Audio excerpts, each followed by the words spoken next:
Hello everybody! We want to start bringing you videos about investigative journalism. And today we're going to talk about the role of the United States in the traffic trade. So, Patrick, when you talk about CIA drug dealing, what exactly do you mean? We mean a group that is very dedicated to bringing cocaine and heroin into the United States and that uses all the means of power and government apparatus available to them to do this, to make money for themselves and also for their black budgets for secret projects. A question that's often asked is if the CIA traffics drugs on the side, if they're primarily a narco-trafficking organization or if they're primarily a spy organization that then does narco-trafficking on the side. And I don't think it really matters because what we're talking about is a huge degree of criminality that over time has gained a life of its own. Okay, so can you prove that the US government was involved in the same way that we can prove that Pablo Escobar, for example, exists and trafficked drugs? Yes, well, not only the United States government was involved in the drug trade, but is involved in the drug trade.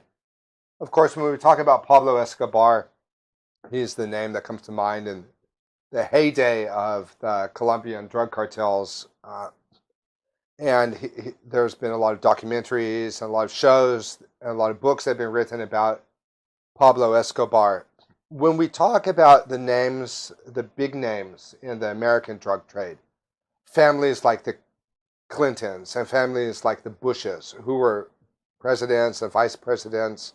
George Bush was head of the CIA, then he was president, vice president, president, then his son became president. We're talking about names that are recognized and that there's no question about the historicity of these people. The part that is hidden is their involvement in the drug trade. And when I say involvement, I mean actually direct involvement.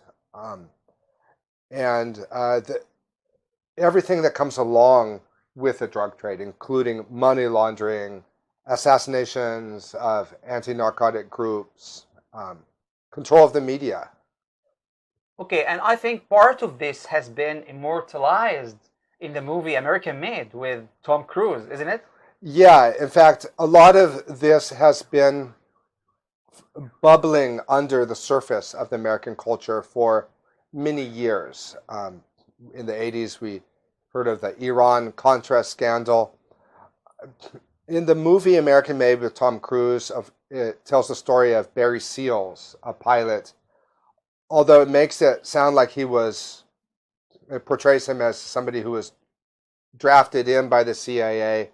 In fact, we know from researching the life of Barry Seals, the character played by Tom Cruise, he started working with the CIA in the late 50s and was involved in many, many historical events, including flying guns to Fidel Castro.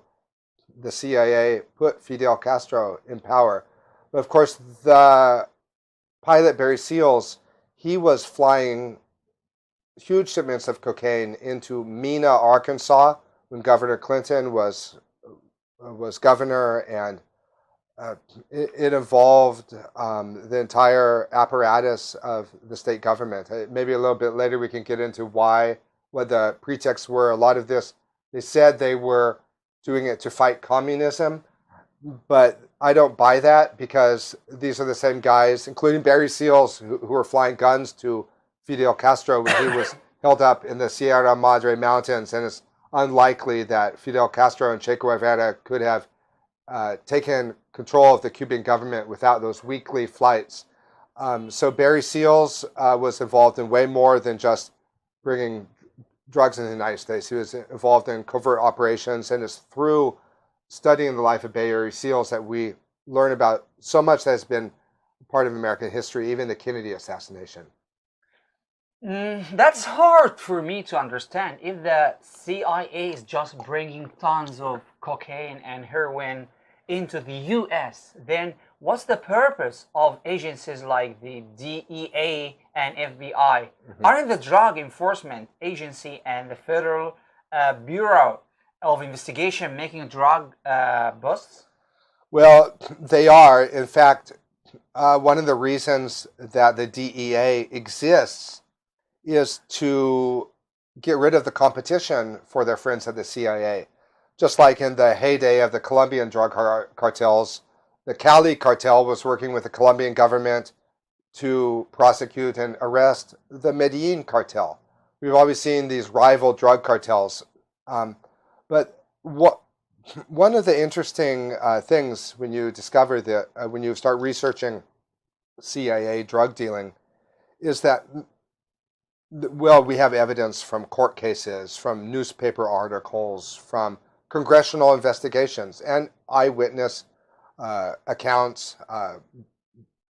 But one of the interesting things is that a lot of this evidence comes from good people in the DEA or the FBI that make a drug bust and then find out that they've arrested the CIA. And sometimes when they're told to let the people go, they're very upset and they go public. Other times there's limited investigations and then they realize they're investigating their authorities and they stop it. In fact, we see an instance of this in the movie American Made, where Tom Cruise is arrested by all these federal marshals and he's brought to the district attorney in Arkansas, and he's sitting there in handcuffs with 12 federal marshals. And he promised them a new Cadillac. Yeah, he promised them Cadillacs if they would let him go, and they said, believe it or not, I'm going to walk out of here. The district attorney, 2 minutes later, she gets a call from Governor Bill Clinton saying, let him go. And he walks out of here. He turns around and says, you should have taken the Cadillacs. That's actually a true story. But one of the things that is interesting for me when you research the life of Barry Seals is how he knew Clinton for a long time. And he even said that he was working with Governor Bill Clinton. And there's so many authors that have written books about the Clintons and Bush's involvement in drug dealing, from Terry Reid to Ambrose Evans Pinchard to Daniel Hopsicker. And the Clintons and the Bushes have never sued these authors. Because if you write untrue information about somebody, a famous person, you can be sued. Now, these authors have had their lives threatened. They've had television programs stopped. Other authors have actually been killed, but they've never been sued because the information that they're providing is true. In fact, it's true. Terry Reid, who wrote the book Compromised, he was a spy. He was working for the American government, and he got involved in this drug ring.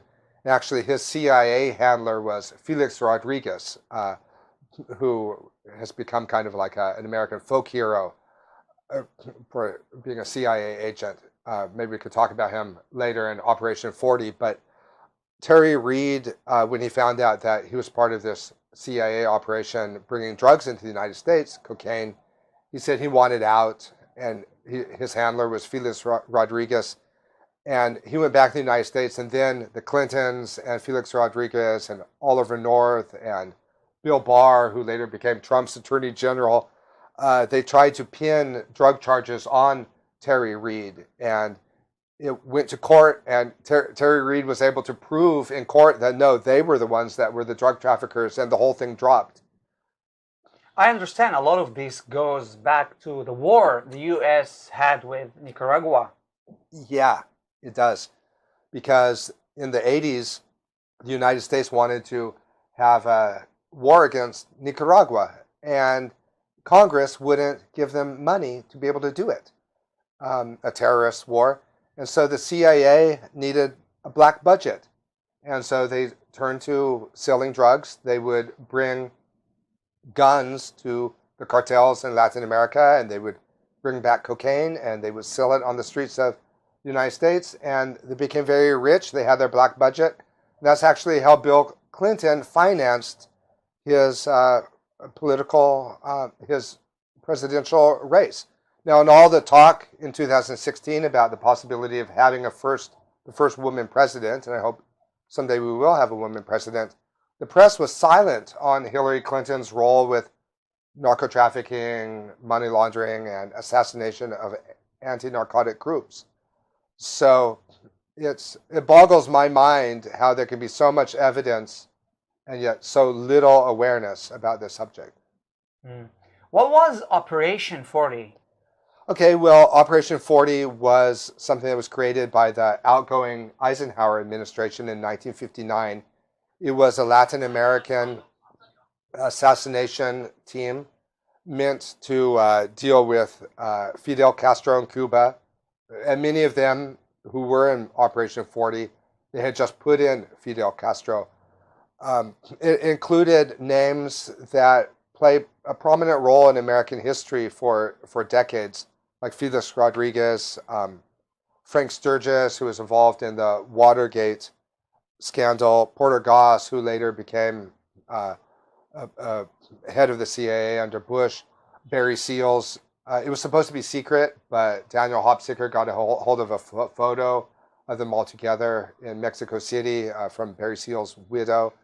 And it was an assassination team that was ostensibly meant to take out Fidel Castro, but then it turned on John Kennedy. And Kennedy also had created parallel souped-up assassination teams with intent of taking out Fidel Castro.